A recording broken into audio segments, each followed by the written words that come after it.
నమస్తే, నా పేరు బాలకృష్ణ. క్యూటీవీ న్యూస్కి స్వాగతం. ఈరోజు వార్తల్లోని ముఖ్యాంశాలు.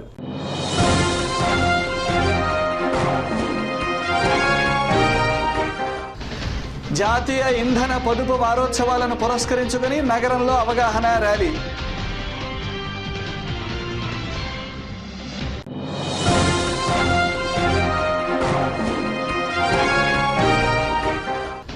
ప్రస్తుత అసెంబ్లీ సమావేశాల్లోనే వర్గీకరణ బిల్లును ఆమోదించి పార్లమెంటుకు పంపాలి. ఎంఆర్పీఎస్ ఆందోళన.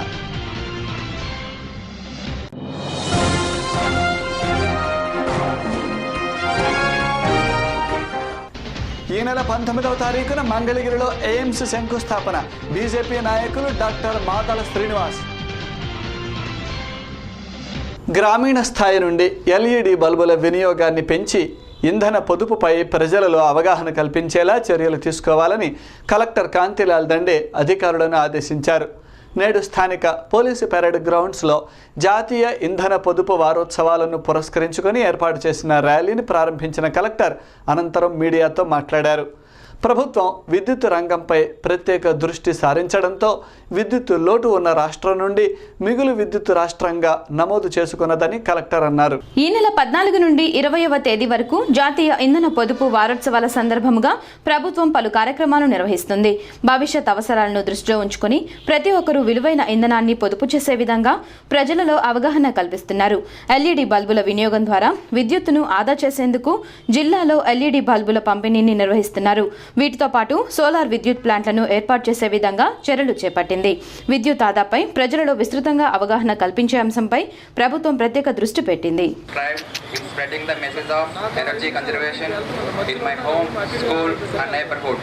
Not only by showing and educating everyone I know on how to save the precious energy, but by demonstrating energy conservation at work by putting it into place in my daily life. I promise to abide by the rules and meet every expectations set by the club.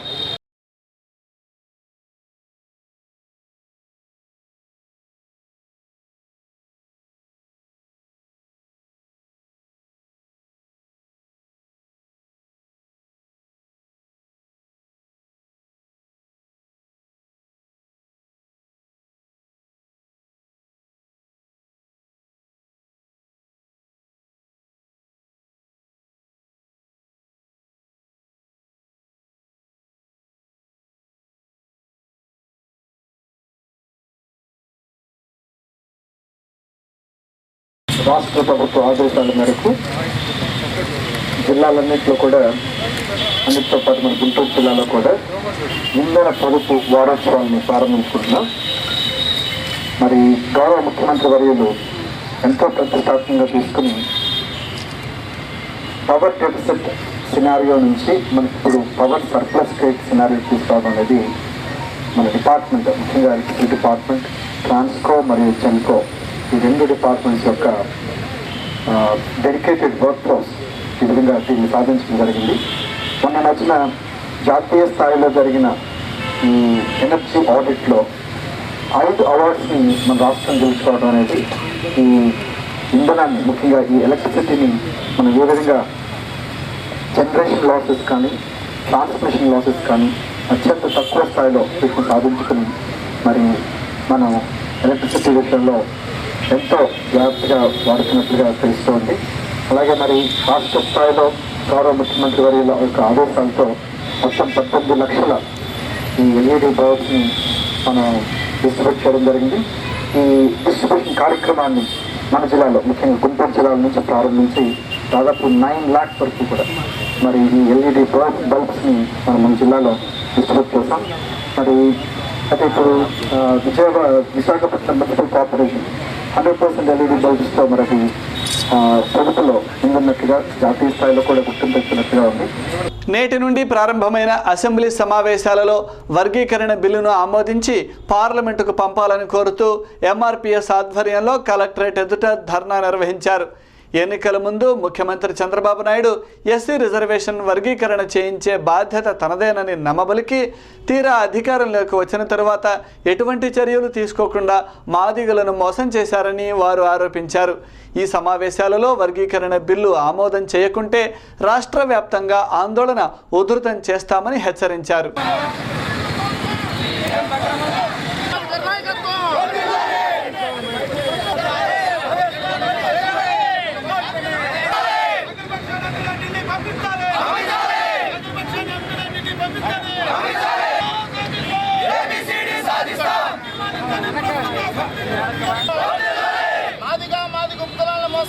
Chandrababu Naidu ఈ రోజు నుంచి మొదలైనటువంటి శీతాకాల assembly సమావేశాల్లోనే వర్గీకరణ బిల్లును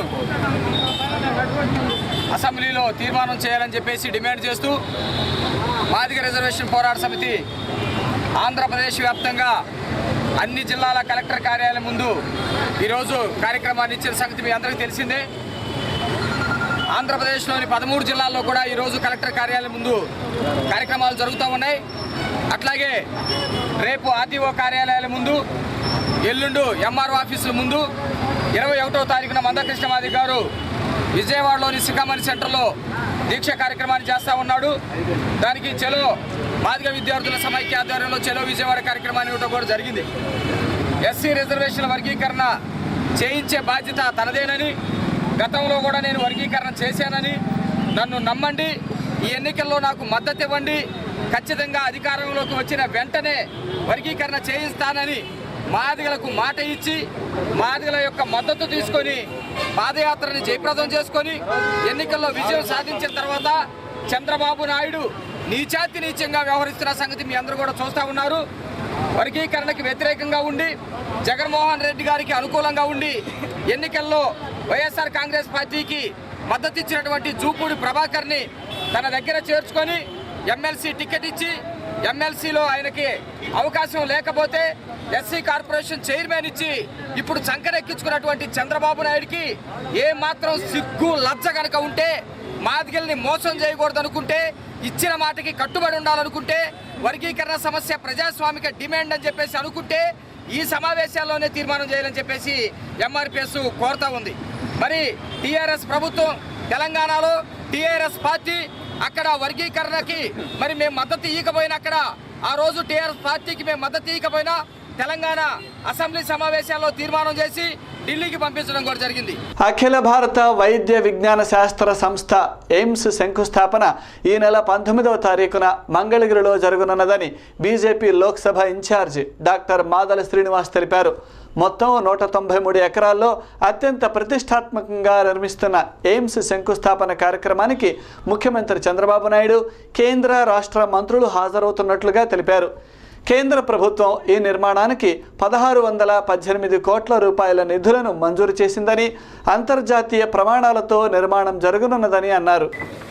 అత్యంత ప్రతిష్టాత్మకమైన all India institute of medical sciences, క్లుప్తంగా ఎయిమ్స్ అని పిలువబడే అత్యాధునిక వైద్య విజ్ఞాన సంస్థ శంకుస్థాపన మహోత్సవం సందర్భంగా ఈ ఎయిమ్స్ యొక్క మంగళగిరి నియోజకవర్గంలో ఒకప్పటి టీబీ శానిటోరియం హాస్పిటల్గా పిలువడే ప్రాంతంలో 193 ఎకరాల విస్తీర్ణంలో ఈ ప్రతిష్టాత్మక సంస్థ ఏర్పడుతున్న శంకుస్థాపన కార్యక్రమంకి ప్రప్రదంగా 1618 కోట్ల నిధులను కేటాయించిన భారతీయ జనతా పార్టీ నేతృత్వంలోని ఎన్డీఏ ప్రభుత్వ అధినేత ప్రధాని శ్రీ నరేంద్ర మోడీ గారికి, ఈ సంస్థకు నిధులు ఏర్పడటానికి, సంస్థ రావటానికి అవిరళమైన కృషి చేసిన పెద్దలు పూజ్యులు వెంకయ్యనాయుడు గారికి, అదేవిధంగా ఈ సంస్థ ఏర్పడటానికి ఎంతో కృషి చేసినటువంటి ఆరోగ్య శాఖ మంత్రులు ప్రధానంగా హర్షవర్ధన్ గారు, తర్వాత జగత్ ప్రకాష్ నడ్డా గారికి, రాష్ట్ర ముఖ్యమంత్రులు చంద్రబాబు నాయుడు గారికి, ముఖ్యంగా నిరంతరంగా కృషి చేసిన వైద్య ఆరోగ్య శాఖ మంత్రి కామినేని శ్రీనివాస్ గారికి, తదితర ఇతర నాయకులందరూ కూడా ముందుగా ధన్యవాదాలు తెలియజేస్తున్నాను. చాలామందికి తెలియని విషయం, 30 సంవత్సరాల ప్రయాణం అక్కడ ఒక సూపర్ స్పెషాలిటీ హాస్పిటల్ ఏర్పడటం జరిగింది. మొట్టమొదటి ఎన్టీ రామారావు గారు ముఖ్యమంత్రిగా ఉన్నప్పుడు అప్పటి ఆరోగ్య శాఖ మంత్రి డాక్టర్ ఎంఎస్ఎస్ కోటేశ్వరరావు గారు, గుంటూరు జిల్లాకు చెందిన ఆయన, అక్కడ ఒక స్పెషాలిటీ హాస్పిటల్ పెట్టాలని, ఎన్టీఆర్ పేరు మీద యూనివర్సిటీ అక్కడ స్థాపించాలని ఈ స్థలాన్ని గుర్తించటం, దానిని రాష్ట్ర ప్రభుత్వం దానికి కేటాయించడానికి ప్రయత్నించడం జరిగింది. అయితే అప్పటి ఉన్న రాజకీయ నేపథ్యంలో దానిని తిరిగి విజయవాడకు తరలించి ఎన్టీఆర్ యూనివర్సిటీ వారు ఎన్టీ రామారావు గారి సొంత జిల్లాగా వారి అక్కడున్న నాయకుల యొక్క మనోభావాలకు మేరకు అక్కడ హాస్పిటల్ సిద్ధార్థ వైద్య కళాశాలను వారు ప్రభుత్వం టేక్ ఓవర్ చేయటం కారణాలు అక్కడ జరిగింది. 2016 జనవరి 24న 10K వాక్ను నిర్వహిస్తున్నామని తెనాలి శాసనసభ్యులు ఆలపాటి రాజా తెలిపారు. గత 11 సంవత్సరాలుగా విజయవంతంగా ఈ కార్యక్రమాన్ని నిర్వహిస్తున్నామని, 12వసారి నిర్వహిస్తున్న ఈ వాక్లో పలు రంగాల ప్రముఖులు పాల్గొంటారని అన్నారు. మెరుగైన ఆరోగ్యం కోసం నడక ఆవశ్యకతను ప్రజలలో అవగాహన కల్పించేందుకు చేపట్టిన ఈ కార్యక్రమానికి నగరవాసుల నుండి విశేష స్పందన వస్తున్నదన్నారు. జనవరి 24న జరిగే ఈ వాక్లో అధిక సంఖ్యలో ప్రజలు పాల్గొని విజయవంతం చేయాలని కోరారు. నేడు విద్యానగర్లోని ఇండియన్ స్ప్రింగ్స్ పాఠశాలలో ఏర్పాటు చేసిన మీడియా సమావేశంలో 10K వాక్ అసోసియేషన్ సభ్యులు పాల్గొని మాట్లాడారు. ఆరోగ్యం కోసం నడక, గుంటూరు కోసం నడక అనే పేరుతో ప్రతి సంవత్సరం నిర్వహిస్తున్న ఈ కార్యక్రమానికి మంచి ఆదరణ లభిస్తుందని అన్నారు. రాజధాని నగరంగా ప్రకటించిన నేపథ్యంలో ఈ సంవత్సరం పెద్ద ఎత్తున వాక్ని నిర్వహిస్తున్నామన్నారు. విద్యానగర్లోని ఇండియన్ స్ప్రింగ్స్ స్కూల్ నుండి ప్రారంభమై రింగ్ రోడ్డు మీదుగా తిరిగి ప్రారంభమైన చోటుకే చేరుకుంటుందని అన్నారు. ప్రజలు పెద్ద ఎత్తున పాల్గొనాలని కోరారు. 11 సంవత్సరాల నుంచి అత్యంత సమర్థవంతంగా విజయవంతంగా ఈ గుంటూరు పట్టణంలో ప్రతి కొత్త సంవత్సరం మొదటి నెలలో 3rd వీక్లో జరుపుకుంటా ఉన్నాం. ఈ సంవత్సరం 2016 జనవరి 24 ఈ కార్యక్రమాన్ని చేయాలని చెప్పి గుంటూరు 10K వాక్ అసోసియేషన్ అనుకుంటా ఉంది. దీనికి మీ అందరికీ తెలుసు, గతం నుంచి కన్వీనర్గా సుబ్బారావు గారు, అదేవిధంగా టీవీ రావు గారు, వాకర్స్ అసోసియేషన్ వజీర్ గారు, అదేవిధంగా కోటిపాడు వాకర్స్ అసోసియేషన్, విద్యా సంస్థలు వీళ్ళందరూ కలిసి ఈ 10K వాక్ని జరుపుకుంటా ఉన్నారు. దీనికి అనేక మంది, దాదాపు పట్టణంలో ఉన్న స్పాన్సర్స్ చాలామంది సపోర్ట్ చేస్తూ ఉన్నారు. పోయిన సంవత్సరం ఎయిర్ కోస్టా వాళ్ళు మెయిన్ స్పాన్సర్గా ఉన్నారు. ఈ సంవత్సరం కూడా వాళ్ళు కంటిన్యూ అవుతూ ఉన్నారు. గత 11 సంవత్సరాలుగా ఆల్పాటి రాజేంద్ర ప్రసాద్ గారి నేతృత్వంలో ఈ నడక కార్యక్రమాన్ని గుంటూరులో ప్రజలకి నడక పట్ల అవగాహన వచ్చే నిమిత్తం నిర్వహిస్తూ ఉన్నాం. ఈ సంవత్సరం జనవరి 24వ తారీఖు మార్నింగ్ 6 o'clockకి విద్యానగర్ ఇండియన్ స్ప్రింగ్ స్కూల్ దగ్గర నుండి రింగ్ రోడ్డు మీద తిరిగి మరలా విద్యానగర్ ఇండియన్ స్ప్రింగ్ స్కూల్ వచ్చే విధంగా 10 కిలోమీటర్లు నడక కార్యక్రమాన్ని నిర్వహిస్తూ ఉన్నాం. దీంట్లో ప్రజలు ఎక్కువ మంది పాల్గొని, మీరు మీడియా మిత్రులు అందరూ కూడా దీని మీద అవేర్నెస్ క్రియేట్ చేసి పబ్లిక్కి నడక పట్ల అవగాహన నిమిత్తం ఈ కార్యక్రమం నిర్వహిస్తున్నాం కాబట్టి అవగాహన కలగజేసి అందరూ కూడా ఎక్కువ మంది పార్టిసిపేట్ చేయడానికి కోరుతా ఉన్నాం. ప్రతి సంవత్సరం హైదరాబాద్ నెక్లెస్ రోడ్లో జరిగే నడక అంటే రన్కి ధీటుగా ఇక్కడ కూడా జరగాలనే ఉద్దేశంతో సెలబ్రిటీస్ని కానీ గెస్టులు కానీ ఈ సంవత్సరం ఇంకా ఎక్కువ మందిని తీసుకొచ్చి ఈ నడక కార్యక్రమాన్ని విజయవంతంగా నిర్వహించాలని ఈ కమిటీ నిర్ణయించడం జరిగింది. గుంటూరులో ఒక ధీటైన 10K వాక్ ప్రోగ్రాం నిర్వహిస్తూ వస్తున్నాం. రాజధాని ఏర్పాటైన సందర్భంగా మొదటిసారిగా 12వ 10K వాక్ని ఇంకా అత్యుత్తమంగా ఆకర్షణీయంగా చేపట్టడానికి కావాల్సిన చర్యలన్నీ కూడా ఈ 10K walk government organising committee తీసుకోవడం జరుగుతుంది.